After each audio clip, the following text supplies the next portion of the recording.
And we are live. Hello, everybody. Hold on, let me just, oops. There we go, okay. Wanted to make sure that my full screen was seen. There we go. Hi, everybody. So, welcome back to Gut Goodies and the TLC that your gut needs for whole body health. And I'm so happy to be here with you guys today for week number 4. So we've done a lot the past 3 weeks, I'd say. But before we review anything, I would just like to know who's tuning in, who's chiming in. So if you'd like to say hi in the comments and, maybe say where you're tuning in from, that would be excellent. I'd like to see who joins me, whether it's on the replay or here live. I'd really like to see who I'm reaching. So, okay, so the past 3 weeks we've talked about a lot, right?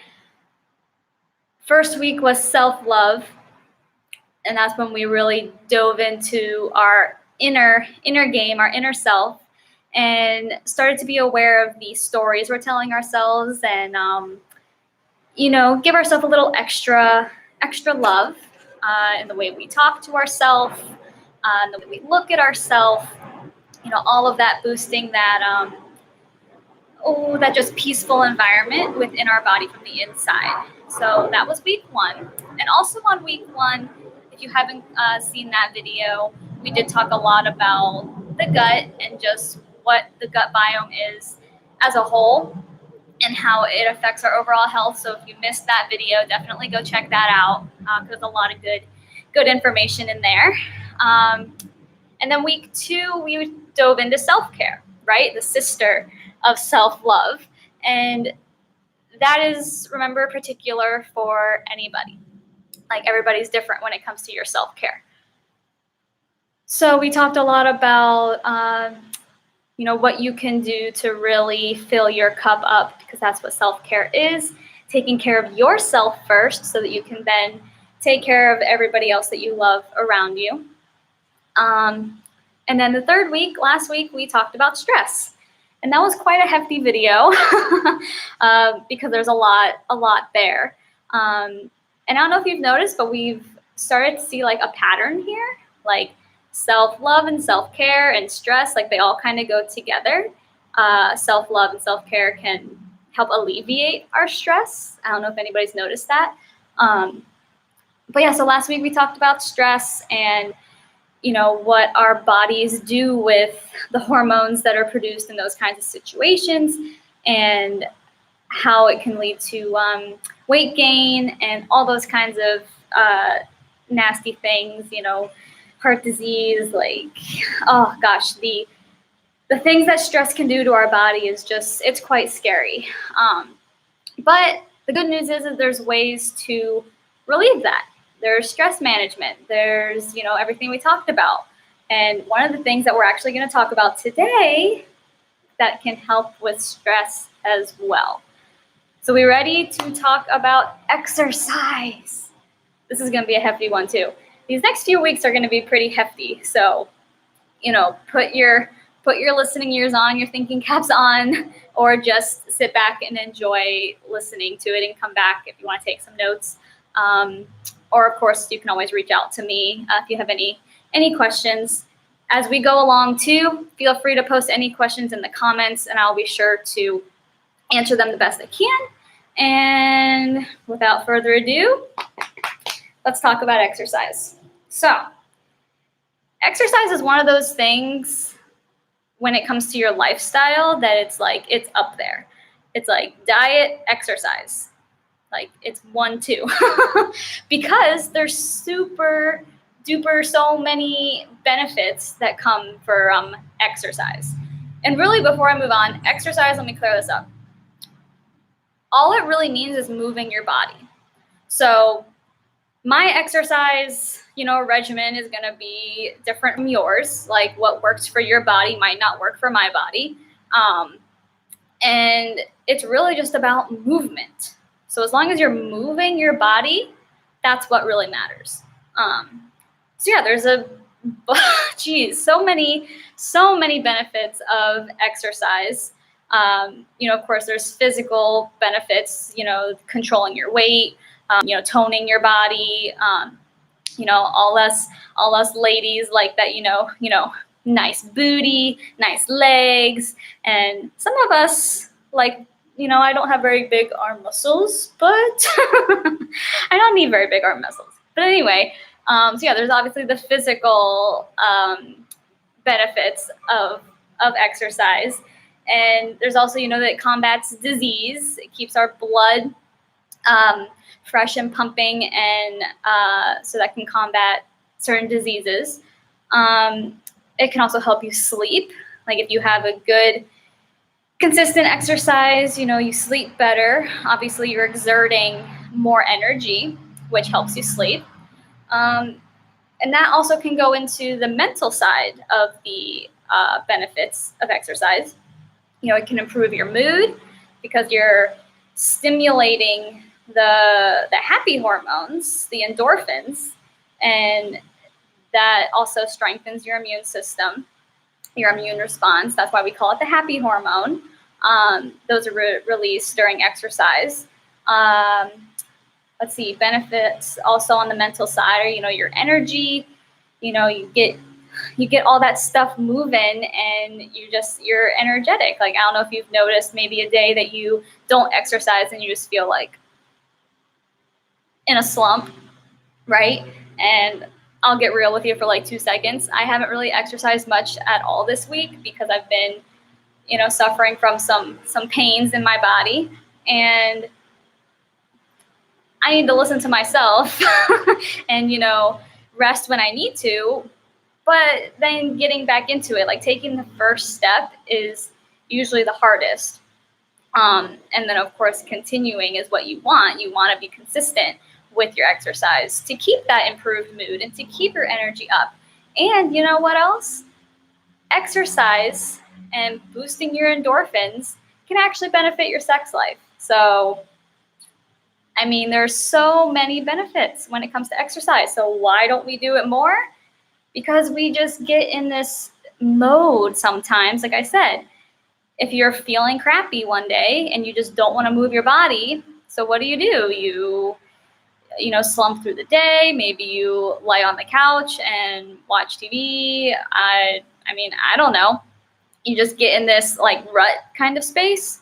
So definitely when you're in those kinds of spaces, it's hard to pull out of them. And I've seen so many people, post on social media that ask, questions like, how do you exercise when you just really don't feel like it? And sometimes thinking of how you feel afterwards can help. Knowing that you feel better, maybe just remembering that you're going to stimulate all these endorphins that could help you get past that slump. But also just having something that you're super like you super enjoy doing, and we'll get there. But first, I want to talk about the gut and how exercise influences the gut, because I mean that's what we're here for, right? That's what this series is all about. So first, there is a research happening right now, like all over the, Dr. Google. When you Google up gut health and exercise, like there's a lot of conflicting information there, which is another reason why I wanted to do this series, was to give, the appropriate information so you weren't like overloaded, like, oh, I could have just gone to Google. You know what I mean? So anyway, there's a lot of research happening right now with exercise potentially increasing the bacterial diversity in our biome. So if you missed day one, we talked a lot about the biome and how the diversity and the variety of bacteria and microorganisms in our gut is super duper important. So definitely check that out if you missed it. But But yeah, so there's research happening that is actually trying to prove that. And, I could see it makes sense. Like when you're, when you're exercising and you're getting all of these hormones stimulated, there's no way that your gut isn't affected. So, so there's that. But also, like I was saying before, exercise is a big part of a healthy lifestyle. Like so many doctors out there now are saying, to combat XYZ disease, adjust your lifestyle, which is, your exercise, your diet, stress management, things like that. Sorry, my phone keeps going off. Yeah, so really that comes down to habit change. Habit change is all about shifting the little things in your day-to-day that are going to boost your overall health. So like right now, if you're somebody that doesn't really exercise very much because you're constantly working and you don't have the energy to do it, whether before you go to work or after work, like you're a busy professional, implementing a lifestyle change to get even 10 minutes of exercise, like walking or something like that, that's where like habit change would come in. And that's the kind of coach I am. Lucky for you. I'm a habit change coach. I make habit change easy. I make the hard things easy so that you can live happy, healthy lives. So anybody that has like IBS, IBD, consistent bloating, indigestion, anything like that, like lifestyle is super important. And like I said, diet, exercise on the table of lifestyle, like exercise is up there. So I hope this is making sense so far. Please, please, please ask questions. And yes, I got my water with me today, as always. You can't see it, but it's my Health Coach Institute cup, one of my favorites.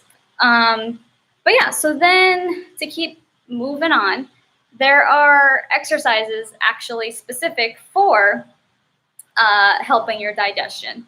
And really, poor digestion is linked to all kinds of things like your energy level, discomfort in your body as a whole, lack of bowel movements, stress, which all of that can lead to weight gain, which none of us want, right? So when we think about exercise in really targeting our gut to get our body and our bowels moving, like to helping everything in the tract, because remember we talked about the tract. It's literally like tight, our colon. So if we keep it moving and keep everything like on track, then our digestion can work better. And of course, overall, that just helps our whole body. So there's a few target exercises that I have here for you. And the first one is walking. Go figure. Brisk walking for at least 30 minutes a day can help stimulate the intestinal, like the contraction of your intestines, which helps move the material, your stool, through your colon. Yeah, I might say some some terms like that, so don't freak out. But yeah, so walking, and this is brisk walking. This isn't like lollygag kind of walking. Like maybe you have a cul-de-sac in your neighborhood, or you live on a cul-de-sac. Brisk walking from cul-de-sac to cul-de-sac, or from the stop sign and back. For a good 25. I would start with like 10, and then 20, and then 30. Like, don't push yourself to do something that you like. Don't set yourself up for failure, right? So if you are already, like I said, like a busy professional who doesn't have time to do like 30 minutes of walking after a long day of work, start with 10. Put your tennis shoes on, put some headphones on, whatever's going to help you get into the mindset, and then walk. Brisk walk for that 10 minutes. And then maybe the next day, do another 10 minutes. Maybe do 15 the third day. This is how we start to create healthy habits. So walking was number 1. And I believe this is a list of 5. Yes. There's 5 total exercises here to really target your gut and to help it stay moving. So the second one is cycling or bike riding. Again, it's the contraction of your gut, because when you're cycling, your knees are going like that. So it's smoothing out your digestion system, and it also actually reduces belly fat because you're contracting the lower abs, which that's usually where your belly fat tends to sit. We don't a lot of times have, like thick belly fat towards the top. And so that cycling can really target the bottom muscles and really focus on that that belly fat. If you have like a muffin top, like the women that say they have a muffin top or just stubborn belly fat down at the bottom, get on a cycler, go get a bicycle, ride around your neighborhood. That'll really, really help. Okay, so that was number 2. Number 3 are crunches or sit-ups. So crunches and sit-ups, of course, target your abs, you're contracting. All of this is about contracting. So you're strengthening your core muscles, and it can really strengthen the bowel movements and your intestines overall. Because really when you're working your gut, you're working all through here. So like your gut isn't just the front of your gut here, the abs. You're working also your obliques and your back, which supports your gut overall. Like your gut is in here. So crunches and sit-ups, super good ones, especially if you're bloated or if you're experiencing gas. Because if you're experiencing gas, that means that something might be stuck. So you'll contract and it'll help move it along. Same with bloating. Bloating comes from inflammation. So if you're helping things to keep moving, it reduces inflammation, thus reducing bloating. And this is another one that can help you lose some of that stubborn belly fat. The trick here is crunches don't come from your neck. Okay? So when you're in a crunch, you don't want to do this. This is not a crunch. You want to crunch engaging your stomach muscles, not engaging your neck muscles. So a lot of times what trainers will say is to not put your hands, up by your neck, because you're gonna try and lean into your neck and pull from there. So instead, put your hands at your temples, so that you're really learning to engage from your core, strengthen all those muscles there, and pull up from your belly button almost. So yes, I know how to do a proper crunch. I know how to do a proper sit-up. When you're doing a proper sit-up too, it's the same concept. You're pulling from your stomach and sitting all the way up. So you're all the way back to all the way up to a straight position, because you don't want to do this either. So you want to sit up straight and pull from your stomach muscles, not from your neck. Does that make sense? Because a lot of times, people will ask me how do you stop, how do I stop the pain in my neck when I do a crunch or when I do sit-ups? If you think about where your muscles are that you're trying to target, before you even do the first one, and I actually prefer to do sit-ups over crunches, because I can really pull from my stomach easier than if I'm doing crunches. I will find myself doing this and pulling from my neck, and that's not good. So really think about where you're targeting. You're not targeting your neck, you're targeting your gut, you're targeting your abs.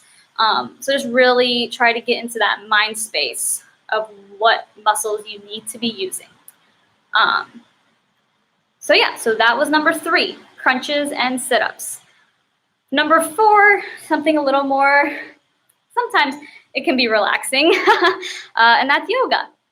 So there's lots of poses that you can do to really strengthen. Again, this is all about strengthening your abs and your abdominal wall, really, because like I said, it goes all the way around. When you're working your abs, you're not just working the front, you're working the sides and the back.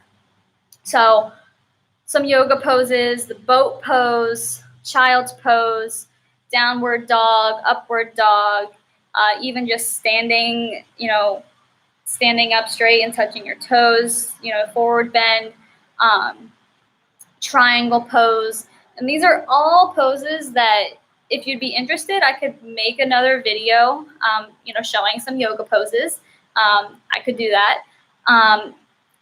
Or you can always go to, other videos. There's lots and lots of videos here on YouTube for yoga. So whatever suits your fancy. I might just make a video anyway. But yeah, so this is all about stretching and really like the stretch and release when it comes to your ab muscles. And again, helps with bloating, and it could even help with acidity and, relieving acid reflux and heartburn, because you're relaxing your whole nervous system here, from your esophagus all the way down, your whole biome. So that was number 4. Number 5 is actually something that you might not think as an exercise, might be a new concept for you, but it's breathing. Breathing exercises can make a huge difference on your digestion, on your gut as a whole, and really just your body as a whole. Oh, sorry, I got something in my nose. So it helps with all of the things we've been talking about: bloat, heartburn, and of course that's encompassing in digestion. So the goal here is to really sit up straight and taking slow, deep breaths, targeting your stomach. So when I say targeting, I mean you're breathing in your stomach, not in your lungs necessarily. So what's helpful here is if you put your hands on your belly, and you can sit up straight, or you can lay down actually, and just put your hands on your belly and slowly breathe in and out, and just feel your stomach inflate and then deflate. And there's a technique that I use for stress release as well. It's called the 5-5-7 breath. And that's where you inhale for 5 counts into your belly. You hold your breath for 5. And then you exhale through your mouth for 7. So that helps to refocus your brain and to let it know that, I'm okay. So if you're having stomach pains, try the 5-5-7 breath for a good 2 minutes. So that's about 10 times, I think, maybe a little less. So yeah, try that, and to really inflate your belly like a balloon, and then deflate it all the way out, let all the air out. That's why your exhale is a little bit longer, so that you really exhale all of your breath. So yeah, so those are the 5 techniques or 5 exercises that can really target your abs. So in turn, it's helping your digestion as a whole. Feel free to try any of those, and then of course see what you come up with that works for you. Because like I said, this is all personal. It's just like self-care, and for a lot of people, exercise is self-care, because it helps them release stress, and it helps them just let go, get their body moving, even just shaking out, that's movement, right? You're literally shaking out your emotions. So those are 5 that you can try, of course.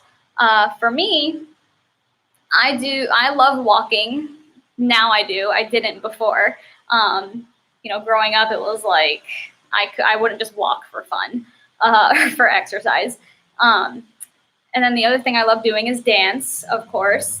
And I've been dancing since I was 3 years old. It's part of my nature. I stopped doing it a couple years ago to focus on school, but I need to get back into it. It's something I really, really miss.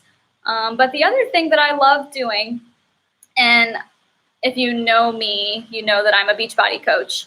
I joined Beachbody in 2016, and really, it was because I was in this mental and physical state of just like I was in a hole, like I was in a deep hole. I had a moment at work where I had an anxiety attack, but I didn't recognize it as an anxiety attack because usually when I have anxiety, it's all internal. And I'm just yeah, like it's my brain, it's my negative talk. Like I can usually recognize that, but I had a totally different experience where I immediately, like I got sick. Well, I thought I was going to get sick. I got super nauseous, and it was just like way different than I'd ever experienced. And I remembered seeing a friend of mine I went to high school with. She was posting her journey on Beachbody, so I reached out to her. Community, very important. So I reached out to her, and she was, told me her story and told me how it's been helping her. So I was like, you know what? I'll give it a shot. So signed up to be a Beachbody coach, and I use Beachbody on demand for most of my workouts. It's very helpful because you can literally use it anywhere.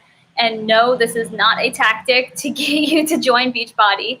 This is just something that I use that really helps me. And the library is just like there's plethora. It's like Netflix for workouts, which, I mean, of course, YouTube kind of is too. You could find all kinds of workouts for free on YouTube, whereas Beachbody you have to pay. But the thing I love about Beachbody is that it's a community. So, like, I follow so many Beachbody forums that are there to support people. Like, I'm a coach, so I support people.